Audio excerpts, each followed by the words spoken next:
ரோஹித் சர்மா, விராட் கோஹ்லி இவங்களுடைய ஆணவம் கர்வத்தால இந்திய அணி நம்பர் 1 பொசிஷன்ல இருந்துச்சு.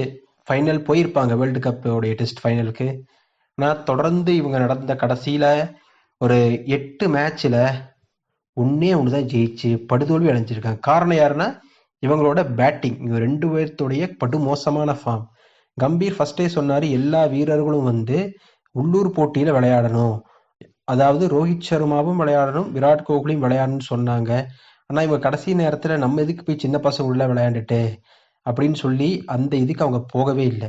அது மட்டும் இல்லாமல் வங்காளதேசத்துடைய அந்த போட்டியிலேயே தெரிஞ்சிச்சு இவங்களுடைய பேட்டிங் சரியில்லை. அவங்க துலிப் போட்டி போன்ற உள்ளூர் போட்டிகளில் விளையாண்டாதான் அவங்களோட ஃபார்மை மீட்டெடுக்க முடியும் தெரிஞ்சும் நம்ம எதுக்கு இதெல்லாமே பண்ணணும்னு சொல்லி ஆணவத்தோடு இருந்து என்னாச்சு, ரோஹித் சர்மா பேட்டிங் செய்கிறத பார்த்தா ஒரு டெஸ்ட்டுக்கான பேட்ஸ்மேன் மாதிரியே தெரியல, ஏனோ தான் நடுறாரு.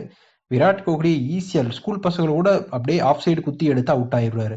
அந்த லட்சணத்தை தான் இவங்க ஆட்டம் இருக்கு. இவங்களோட ஆணவத்தால் பாதிக்கப்பட்டது என்னமோ இந்திய அணி தான்.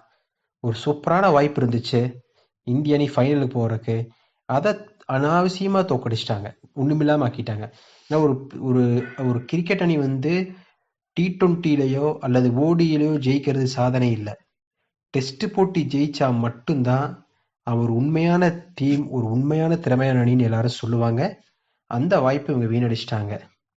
நான் சொன்ன செய்தி உங்களுக்கு பிடிச்சிருந்தா லைக் பண்ணுங்க, ஷேர் பண்ணுங்க, மறக்காம இந்த சேனலை சப்ஸ்கிரைப் பண்ணுங்க, பெல் ஐக்கானை கிளிக் பண்ணுங்க.